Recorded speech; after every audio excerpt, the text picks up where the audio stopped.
Halo, selamat datang lagi di penjelajahan kita. Kali ini kita mau bongkar sesuatu yang ya kita semua lakukan hampir tiap hari. Beli barang, pakai, terus ya ujung-ujungnya dibuang. Tapi pernah nggak sih kepikiran apa ya yang sebenarnya terjadi di balik semua keputusan itu? Betul sekali.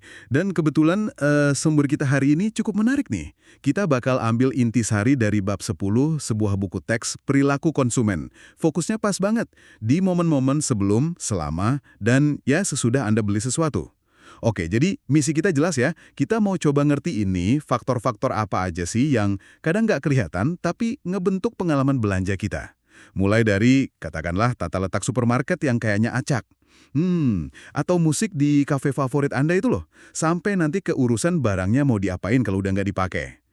Ini bukan cuma soal transaksi jual beli biasa ya, tapi lebih ke proses psikologis yang ya lumayan kompleks. Coba deh Anda pikirin, seberapa sering sih masuk toko niatnya cuma beli satu barang, keluarnya bawa macam-macam.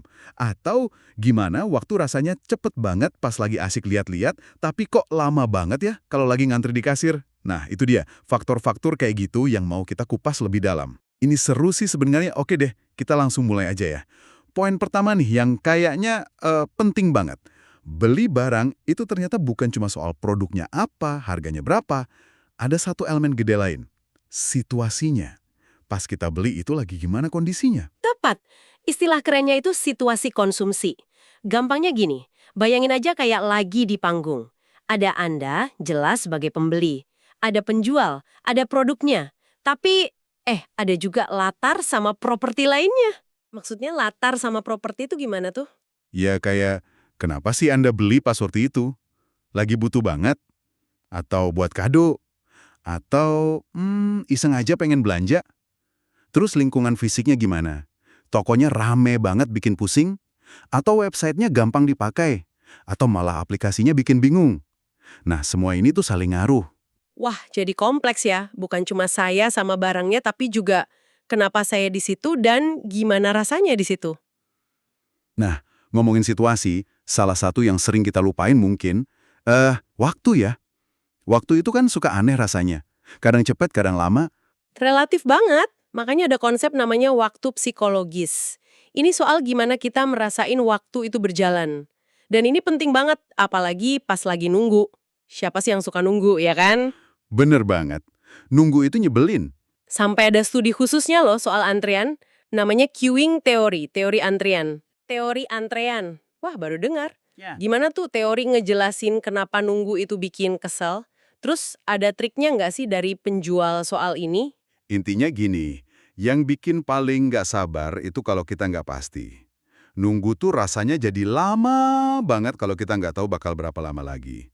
Makanya coba perhatiin deh, restoran cepet saji sering pakai nomor antrean yang kelihatan jelas. Oh iya ya, atau aplikasi ojol yang ngasih estimasi waktu sampai gitu ya. Nah, itu dia. Itu bukan cuma ngasih info, tapi sebenarnya lagi ngelola persepsi waktu Anda. Biar nggak terlalu kerasa lama nunggunya. Tapi nih ada yang agak aneh saya baca di sumber kita. Katanya orang yang nunggunya lebih lama, malah kadang jadi beli lebih banyak. Kok bisa gitu ya? Kayaknya kebalik nih logikanya. Iya, ini emang bagian yang unik secara psikologis, tapi riset nunjukin ada fenomena kayak gitu. Mungkin ya semacam balas dendam atau ngasih hadiah ke diri sendiri gitu. Udah nunggu lama nih, ya udah deh sekalian beli ini itu juga. Jadi kayak kompensasi gitu ya? Bisa jadi, ini nunjukin betapa kuatnya pengaruh psikologis dari sekedar nunggu. Contoh cerdas nih, ada fitur mobil Audi yang di dashboardnya nampilin hitungan mundur lampu merah. Wah, canggih. Gunanya yaitu, ngurangin rasa nggak pasti, jadi nggak terlalu sebel nunggu lampu hijau. Wow, oke oke. Jadi ngelola persepsi waktu tunggu itu bisa jadi strategi jualan juga ya? Nah, selain waktu, lingkungan fisik toko nih katanya juga gede banget pengaruhnya. Istilahnya atmospherics. Seberapa gede sih emang? Apa kita beneran diatur sama desain toko? Gede banget. Dan, mungkin kata diatur nggak terlalu salah juga sih. Atmospherics itu ya seni sekaligus ilmu, ngedesain lingkungan fisik, biar nimbulin respon emosi sama persepsi tertentu di kita para pembeli. Ujung-ujungnya, ya biar kita beli. Jadi nggak asal-asalan ya desainnya. Enggak dong.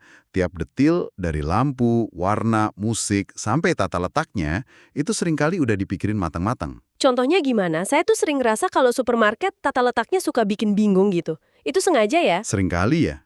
Misalnya nih, pas baru masuk, biasanya ada area kosong agak lega. Itu namanya zona dekompresi.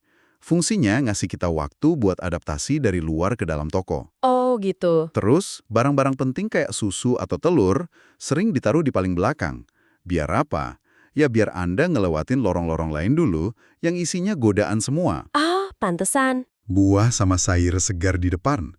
Itu biar ngasih kesan sehat ke seluruh toko. Bahkan, penyambut di pintu masuk toko kayak di Walmart itu ada fungsi psikologisnya loh. Bikin Anda ngerasa diterima, jadi lebih rileks belanjanya. Wah, jadi perjalanan saya di toko itu sebenarnya udah didikte ya. Terus kalau indera lain gimana? Musik misalnya, ngaruh juga? Musik, ngaruh banget. Ada riset klasik tuh, nunjukin kalau musik yang temponya lambat bisa bikin orang betah lama-lama di restoran atau bar. Oh iya, terus jadi pesan lebih banyak gitu? Kemungkinannya gitu. Sebaliknya, musik klasik di toko barang mewah bisa ngasih kesan elegan, mahal.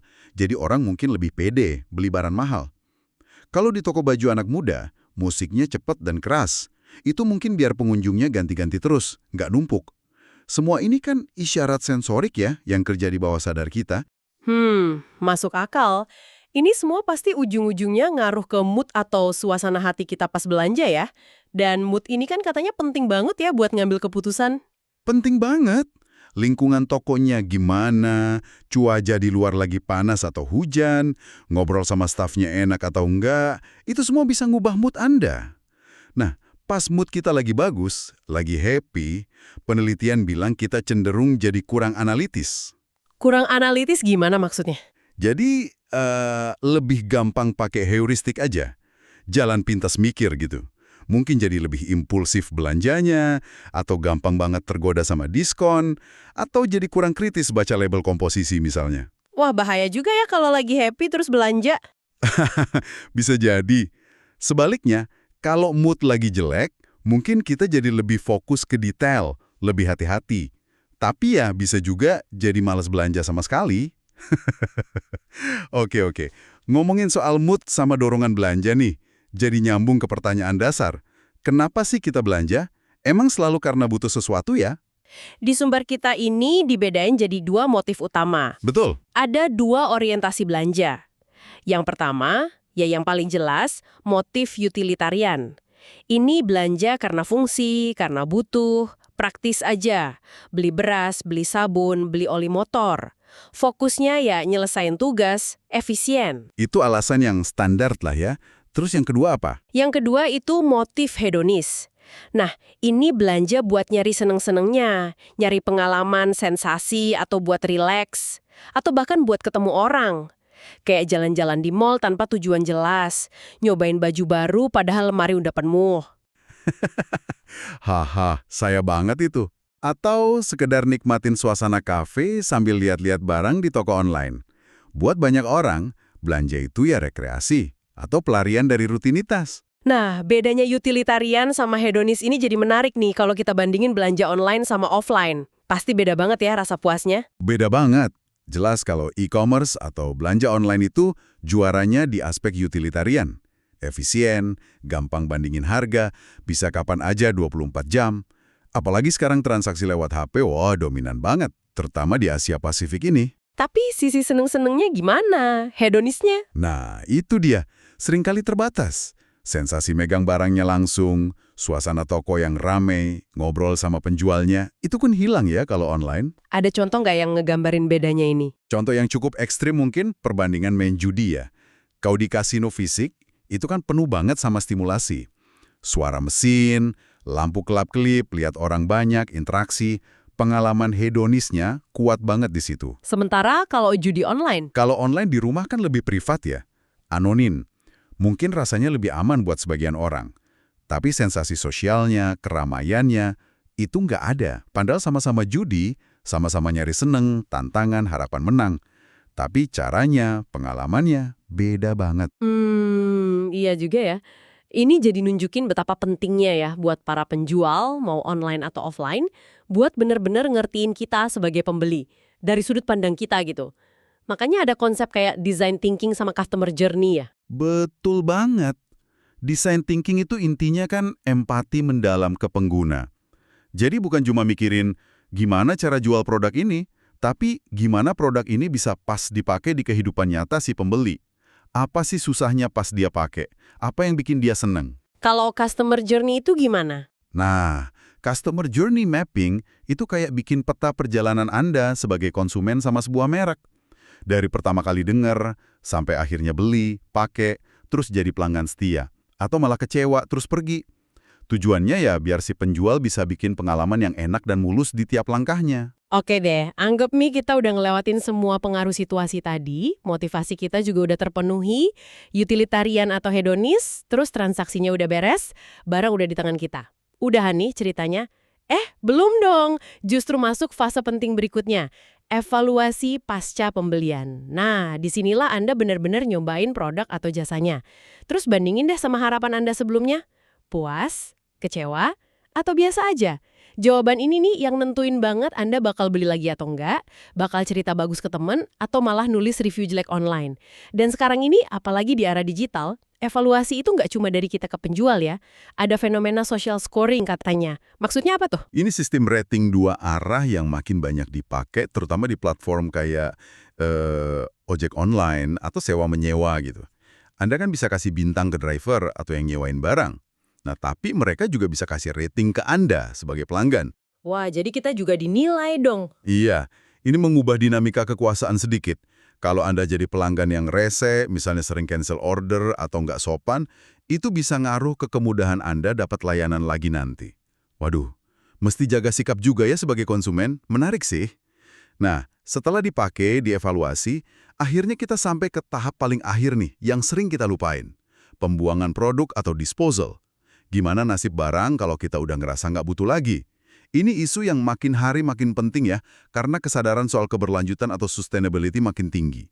Cara kita buang barang itu dampaknya gede banget ke lingkungan dan sosial. Dan yang menarik, ada pergeseran cara pandang nih soal ini.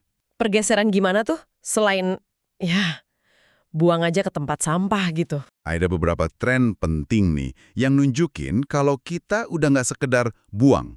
Pertama, jelas, daur ulang atau recycling. Usaha biar daur ulang ini lebih gampang dan lebih seru terus dilakuin. Contohnya? Kayak mesin Coca-Cola di Singapura itu, Recycle Happiness Machine. Masukin botol bekas, dapat hadiah. Atau program daur ulang di sekolah-sekolah Afrika Selatan yang ngasih insentif. Jadi diubah gitu persepsinya. Dari sekedar kewajiban jadi sesuatu yang ya ada untungnya langsung atau seru. Oh, jadi dibikin kayak main game gitu ya, gamifikasi daur ulang. Oke. Selain itu ada lagi? Atau jual beli online antar pribadi. Umur barangnya jadi lebih panjang kan?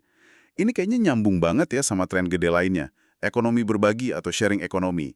Apa ini puncaknya gitu? Dari perubahan cara kita lihat soal punya barang. Bisa dibilang begitu. Sharing ekonomi ini perubahan cara pikir yang fundamental banget. Dari yang tadinya fokus ke kepemilikan pribadi, jadi ke akses bersama. Teknologi bantu banget di sini ya kan? Ada platform online, bayarnya gampang, ada sistem rating buat percaya nggak percaya. Jadi barang-barang yang nganggur bisa dimanfaatin orang lain ya? Betul. Mobil yang seringnya parkir di garasi, kamar kosong di rumah, bor listrik yang dipakai setahun sekali. Itu semua bisa disewain atau dipakai bareng sama orang lain yang butuh. Kayak layanan sewa mobil antar tetangga gitu ya, yang disebut di sumber kita. Jadi saya nggak usah beli mobil kalau cuma butuh kadang-kadang, sewa aja punya orang lain gitu. Tepat sekali. Dan ini bukan cuma soal hemat duit ya, tapi dampaknya ke lingkungan juga kuat. Kalau makin banyak orang berbagi sumber daya, kan nggak perlu produksi barang baru sebanyak-banyaknya terus. Ini nantang banget konsep tradisional kalau kita harus punya semua barang sendiri. Fokusnya jadi geser dari barangnya ke fungsinya atau pengalamannya. Luar biasa ya. Ternyata dari sekedar beli kopi di warung sampai nyewain tangga lipat lewat aplikasi, itu ada banyak banget lapisannya. Ada psikologinya, sosialnya, ekonominya. Coba kita rangkum ya poin-poin utamanya. Boleh. Silakan. Pertama, jelas banget kalau momen beli itu sangat situasional.